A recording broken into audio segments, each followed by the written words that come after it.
Close your eyes. Now imagine that whatever is in the dark is not waiting for you to open them. That is the premise of Undertone. It is also the experience of watching it. Tuason's debut feature arrived in US theaters on the 13th of March 2026, distributed by A24. Following a seven-figure acquisition that surprised nobody who had been paying attention since July 2025, when the film screened at the Fantasia International Film Festival in Montreal and walked away with the Gold Audience Award for Canadian films. Audiences didn't politely applaud, they were shaken. The setup is deceptively simple.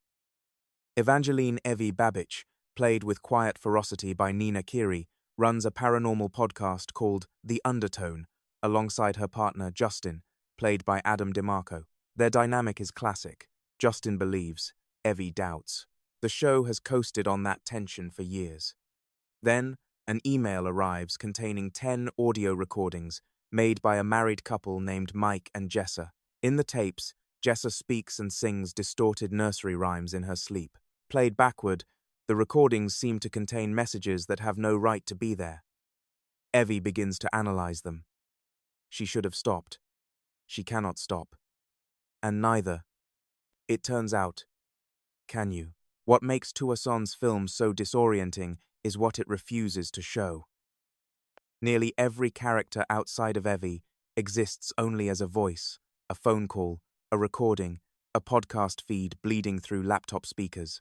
The horror never materializes on screen. Instead, it colonizes the space between what the audio suggests and what the mind supplies.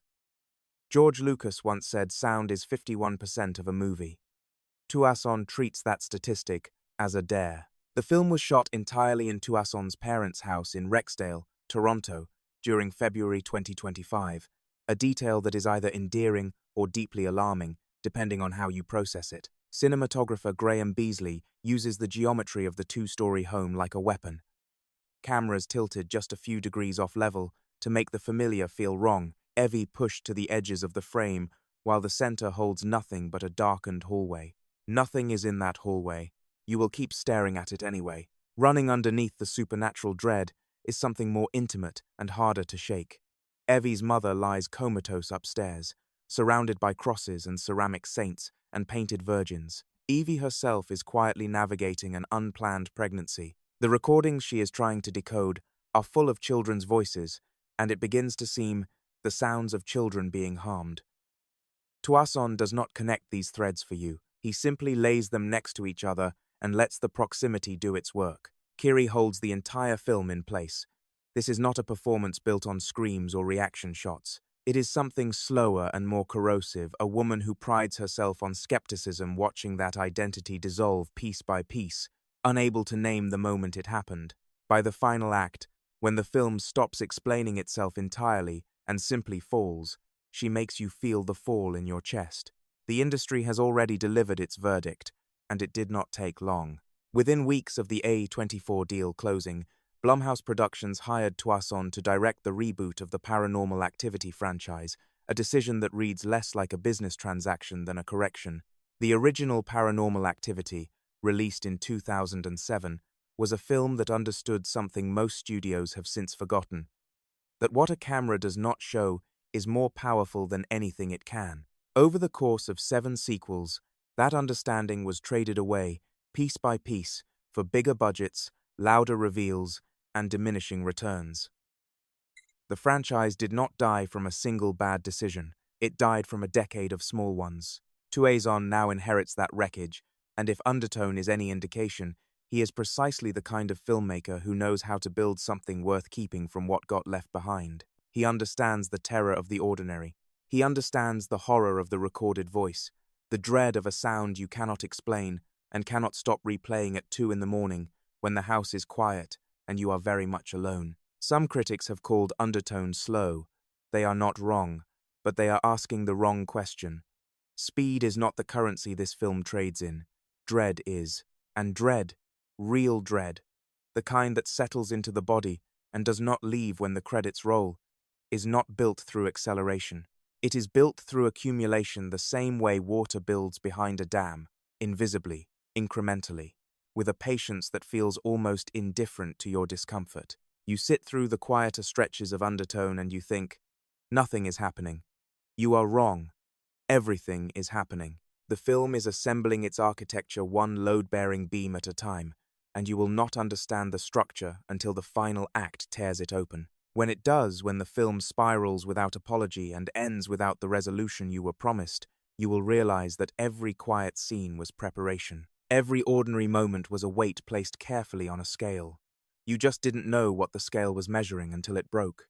That final act is unlike almost anything in recent American horror. It does not explain. It does not comfort.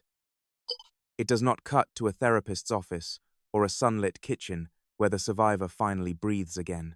It goes further inward instead of out, collapsing image and sound into something that functions less like a movie ending and more like a state of mind you have been locked inside without a key. Audiences who want their horror gift-wrapped will leave frustrated. Audiences who have been waiting for a film that respects their capacity to be genuinely, durably frightened will leave changed. Not shaken in the way a roller coaster shakes you in the way a long silence, after someone says something they cannot take back, shakes you.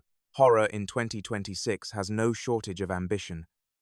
Every month brings another elevated genre entry, another filmmaker with a thesis statement about grief or identity, or the particular anxieties of the digital age. What the genre has a shortage of is restraint, the willingness to trust that less, executed with total conviction, lands harder than more. Undertone is a film that trusts silence the way other films trust spectacle. It trusts the dark the way other films trust lighting rigs. Most of all, it trusts that you will do the work of frightening yourself, that given the right sounds, the right frame, the right negative space, the human imagination will conjure something far worse than any effects budget could manufacture. It is absolutely right. It has always been right. We just needed a filmmaker willing to bet everything on it. We want to hear from you. Did the sound design of Undertone actually get under your skin, or do you need something on screen to feel the fear? Do you think Tuason is the right person to resurrect Paranormal Activity, or is that franchise too far gone to save? And if you have already seen the film, tell us in the comments. What was the moment it stopped being a movie you were watching and started being something you were inside? Drop everything below. If this kind of deep dive is what you come here for, hit like so we know to keep going, and subscribe so you are here when we cover what Tuason does next, because that conversation is going to be one of the most important ones in horror this decade.